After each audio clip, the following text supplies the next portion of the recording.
আজকে হলো নির্বাচনের আগের দিন 11 তারিখ, আগামীকাল 12 তারিখ নির্বাচন।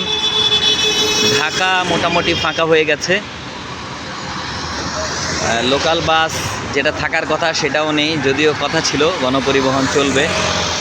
গণপরিবহন আছে কিন্তু এর সংখ্যা একেবারেই কমে গেছে, কারণ ঢাকার মানুষ ভোট দেওয়ার জন্য ঢাকার বাইরে চলে গেছে। আসলে ঈদের মতো আনন্দ নিয়ে মানুষ এবার ভোটের ইয়েটা বা নির্বাচনটা উপভোগ করছে।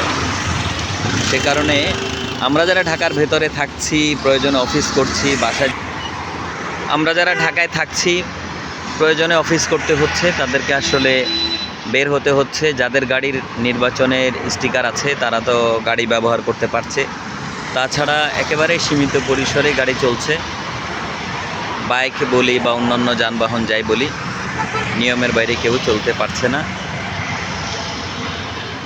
এর বাইরে হলো সিএনজি রয়েছে, প্রাইভেট কার রয়েছে, পরিবহন যেটা গণপরিবহন খুবই কম।